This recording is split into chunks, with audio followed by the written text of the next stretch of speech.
Bom, pessoal, dando uma continuidade à aula passada, onde eu falei sobre o projeto de conversores estáticos, onde eu mostrei basicamente como é que seria um projeto de um conversor book, aqui eu vou falar um pouco sobre como você faz a análise, tá, de conversores estáticos, mas no período transitório.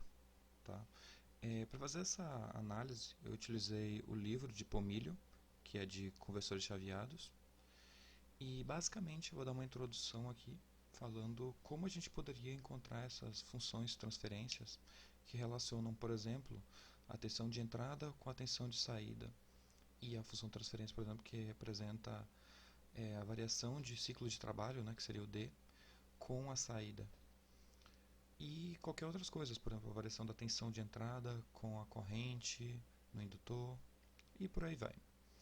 Bom, basicamente o que eu vou fazer vai ser uma análise baseada em espaço de estados.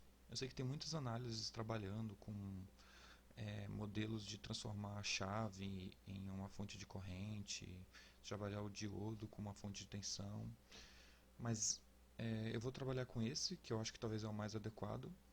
Não vou dizer que é o mais matemático, porque isso é uma coisa mais pessoal, mas eu sinto que ele tem uma boa aproximação e ele é equivalente a todos os outros, tá? Todos eles chegam no mesmo resultado. É óbvio que todos eles existem alguns problemas. Por exemplo, nenhum desses modelos é válido se você estiver trabalhando na região descontínua. Se você tiver muito ripple de tensão, esses modelos eles não vão funcionar de forma adequada. E também, né, como comentei, né, se ele trabalhar na região descontínua, mas o que eu quero dizer é que qualquer momento, até no transitório, se ele passar por uma região descontínua, né, ele já não vai ser um modelo tão bom, né, tão apurado quanto deveria. Bom, então começando aqui, né, a gente sempre pode modelar qualquer uma dessas fontes chaveadas, né, durante o tempo da chave fechada e durante o tempo da chave aberta. E aí você faz uma análise de circuitos relativamente simples e encontra a matriz A1 que representa aquele circuito, a dinâmica dele relacionado às variáveis de estado, IL e VC. E também encontra qual seria a matriz B que relaciona com a tensão de entrada. Bom, e basicamente a gente pode também encontrar essas matrizes C, que representam a relação entre essas variáveis de estado e a saída que a gente quer. A gente sabe que nesse caso, né, para a maioria dos conversores estáticos, geralmente a tensão no capacitor é a mesma tensão de saída, né, a tensão que está em cima da carga. Então essa C é relativamente fácil de achar. E aí basicamente o que vai fazer? Né, que talvez seja o pulo do gato, né, ou seja lá o que for. E quando a gente quer analisar, observar o modelo médio, o que a gente faz? É uma aproximação bem adequada você dizer que se você encontrar um modelo que representa essas duas matrizes, esses dois estados, né, essas duas equações ao mesmo tempo, geralmente você vai ponderar ela pelo tempo que essa aqui fica ativa e ponderar ela pelo tempo que essa aqui fica ativa. Então é basicamente você multiplicar A1 vezes sigma, né, que é o tempo que ela fica, né, o ciclo de trabalho que ela fica ativa, né, e o A2, né, que é dessa aqui, pelo ciclo de trabalho que ela fica ativa, que é 1 menos sigma, 1 menos D, né, que a gente chama. E isso vai gerar uma nova matriz A aqui. A mesma coisa você faz com a B e a mesma coisa você faz com a C. E aí você tem uma matriz aqui, né, uma equação que é x, a x ponto é igual a x mais b, entrada, né, e aqui é v0 igual a c vezes x. Tá? Isso aqui é a equação clássica quando a gente trabalha com espaço de estados. Então aqui a gente já tem um modelo. Só que qual é o problema de a gente trabalhar com esse modelo? É que aqui a gente tem uma variável, né, não linear. Por quê? Porque aqui a gente tem um ciclo de trabalho que está multiplicando pelas variáveis de estado. E a gente pode modificar ciclo de trabalho e a gente pode modificar variáveis de estado. Então é um sistema não linear. A mesma coisa a gente está multiplicando um ciclo de trabalho por uma tensão. Então, de cara, já esse sistema aqui ele não é linear e não é adequado trabalhar do jeito que está aí com variáveis de estado. Que geralmente quando a gente trabalha, né, espaços de estados, o sistema tem que ser linear. Então a primeira coisa que a gente vai fazer é decompor os sinais, né, que a gente chama de fazer os sinais de regime, os sinais constantes, mais um pequeno sinal. Com esse tipo de abordagem a gente consegue linearizar o sistema, porque a gente vai desprezar a multiplicação deles quando acontecer, digamos, um pequeno sinal vezes um outro pequeno sinal, e aí você despreza, né, porque eles dois são pequenos, e você acaba conseguindo linearizar o sistema. Tá? Então, basicamente, eu vou dizer que o x é igual a um x grande, né, um x constante, mais um x pequeno que vai variar. A mesma coisa eu faço para todas as outras variáveis. Só que aqui, né, para simplificar, o que acontece? Eu vou assumir que não existe variação na tensão de entrada. Óbvio que pode acontecer, mas só a título, né, que nem o autor, né, que é o Pomilio, fez, só a título do que ele fez, você simplifica essa equação aqui, VI mais Vzão grande mais VI, desprezando essa pequenininha aqui, como se ela não acontecesse, né? Porque a gente só quer analisar com a relação do ciclo de trabalho com a tensão de saída, tá? Por enquanto. E aí, quando você substitui essas variáveis aqui, né, e simplificando, né, alguns sinais que são muito pequenos, como eu disse, né, a multiplicação de sinais que são pequeno com pequeno, né, que seria, por exemplo, digamos, x com dzinho, por exemplo. Tá? Bom, você tem essa equação aqui, que é 8.8. E aí, né, tem que reparar que alguns, né, que por exemplo, esse x, dzinho, né, como o x é pequeno e o d é pequeno, você pode desprezar, né, que já foi desprezado aqui. Então você tem essa equação 8.8. E tem que ser lembrado, né, que aqui esse a, tá vendo? A, b, né, que não existe aqui, né? Esse a, na verdade, é toda essa componente aqui e b é toda essa componente aqui. E aí você tem essas equações, 8.9 e 8.10. E basicamente o que acontece? Você pode separar essas variáveis dessa equação em equações de regime ou de sinais grandes e as equações de sinais pequenos. Porque quando você faz isso, o que acontece? Os sinais grandes eles não vão mudar com o tempo. Só os pequenos é que acabam mudando com o tempo. E aí você consegue separar o sistema e trabalhar um sistema que são variáveis constantes, né? E um sistema que vai ter variáveis transitórias, que a gente chama de CA. Então, para resolver o sistema das variáveis constantes, basicamente quais são as únicas variáveis constantes que eu tenho aqui? O AX e o BVI. O resto, tudo depende de variável pequena, que vai ser desprezada nesse momento.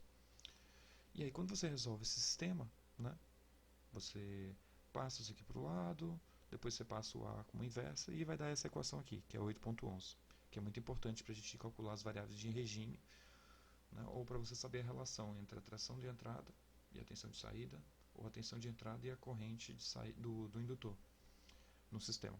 Então é essa equação que a gente usa para descobrir as coisas que a gente chama de regime permanente. E no caso das variáveis transitórias, né, que seria o x ponto, o ax, e todo esse a1 menos a2x, e b1 menos b2 vi, tudo isso multiplicado por d. A gente vai encontrar essa equação aqui, tá?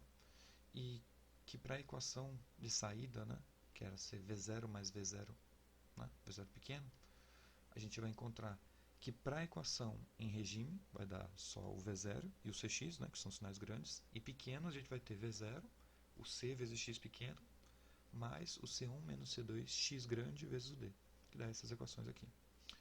E aí, por fim, o que a gente pode encontrar é uma relação entre a tensão de entrada e a tensão de saída, com base nessa equação aqui, que nada mais é do que substituir o x, que a gente já encontrou aqui, nessa equação, e a gente vai ter V0 sobre VI é igual a menos C a 1B. E também, por fim, você vai, né, se você fazer a transformada de Laplace nessa função aqui, ó, das variáveis pequenas, a gente vai encontrar essa equação, que passando essa equação aqui para esse lado, né, isso aqui para esse lado, a gente vai encontrar SI menos A, que aí passar de forma inversa, a gente vai encontrar essa equação aqui.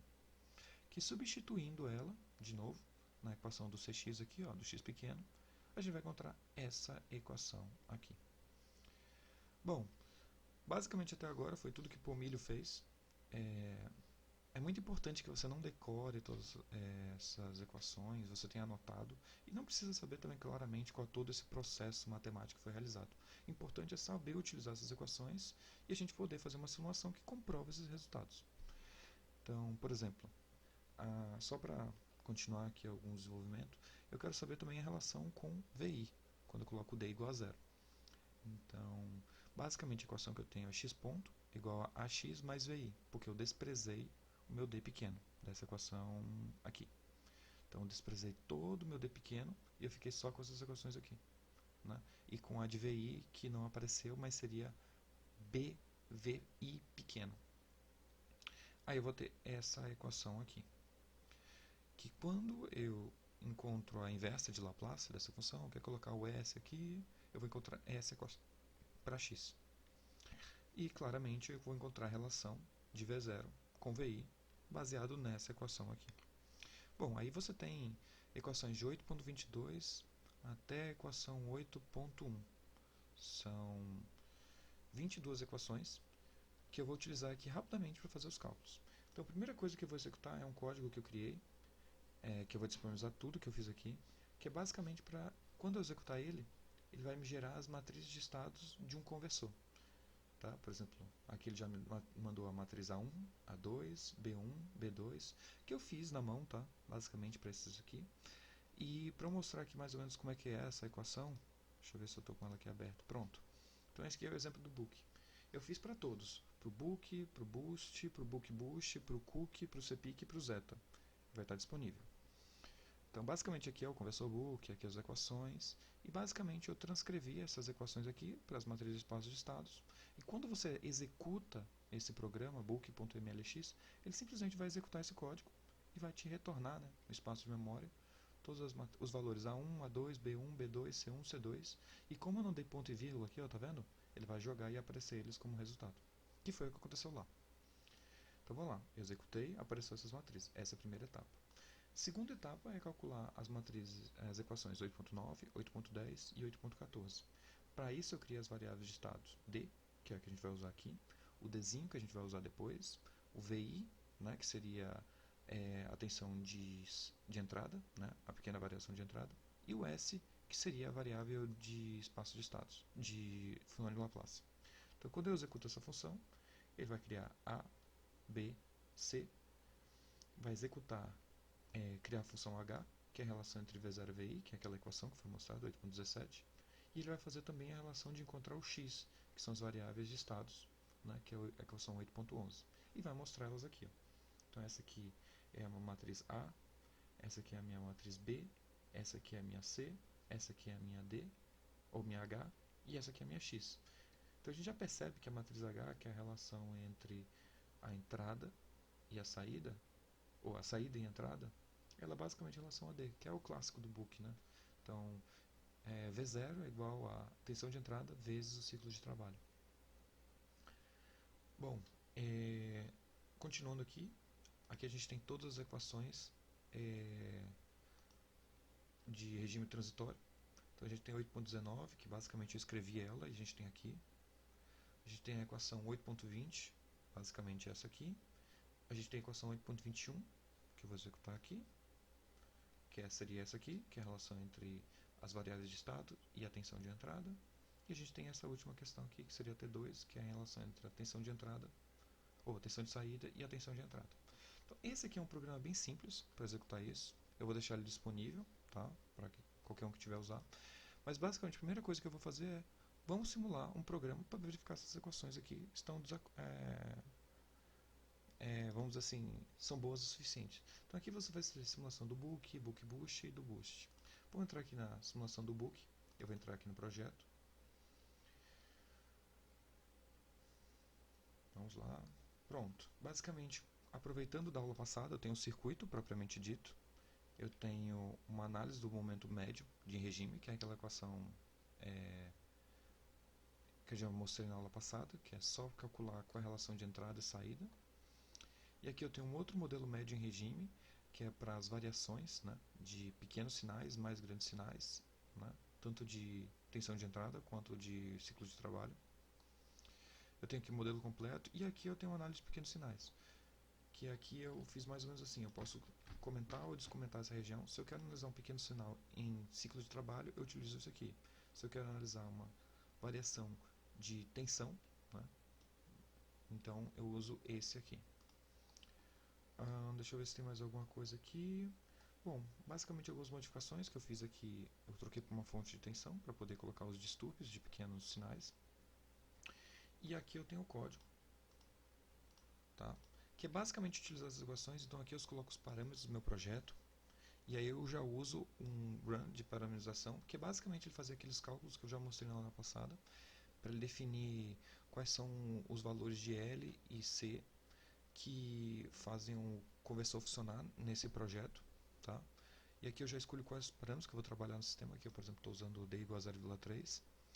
E aqui um fator importante, tá? É que se você rodar ele, geralmente, com a mesma indutância que você calculou no projeto, pode acontecer dele no regime transitório, depois que você provoca esse distúrbio, ele passar pela região é, onde a corrente ela é descontínua, tá? Tá?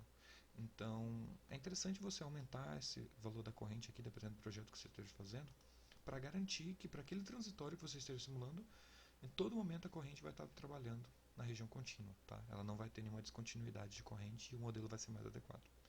E por fim, eu estou executando o equações book, que é basicamente fazer aquilo que a gente estava fazendo antes, que é resolver todas aquelas equações e gerar todas as minhas equações de transferência, né, para os pequenos sinais.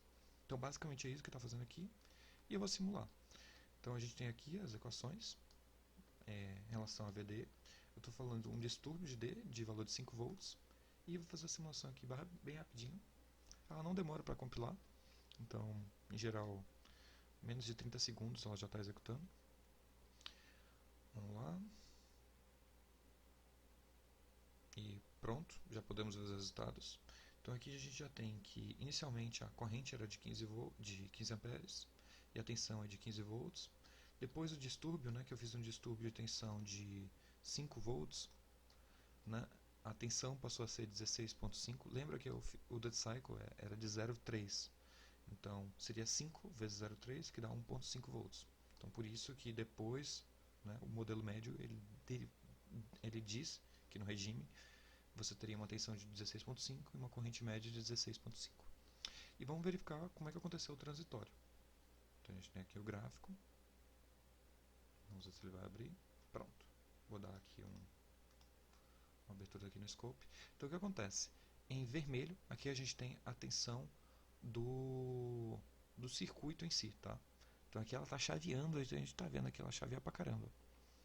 E bem aqui dentro a gente tem uma função mais tracejada, que é a função que eu encontrei do meu modelo transitório. Então verifica que o modelo transitório ele tem uma equação muito boa, que se aproxima muito bem do sistema.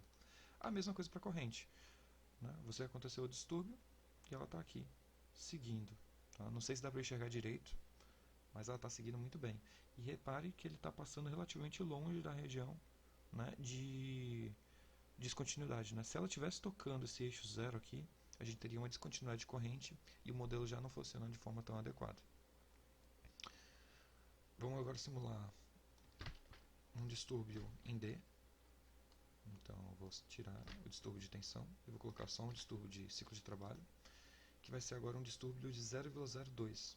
Tá? Então vamos executar de novo a simulação. Então rapidamente ela já executou. No momento 0,05 eu vou fazer um 0,02 de ciclo de trabalho. Então as tensões finais vai ser 16 volts e a gente vai verificar aqui como é que funcionou. Né? Vamos aqui. Vamos lá, dar um zoom. Então a gente tem aqui em azul um modelo, né, da função transferência, né, dos pequenos sinais, e a gente tem aqui o circuito mesmo com a sua oscilação. Então, de novo, é uma excelente aproximação. E aqui da corrente também, de novo, uma excelente aproximação. Bom, eu disponibilizei todas as simulações para o Book Boost e o Book Boost, com todos os scripts e tudo que vocês podem ter acesso. Qualquer dúvida, deixe lá no blog. E por aqui é isso, tá? Boa sorte aí com os estudos.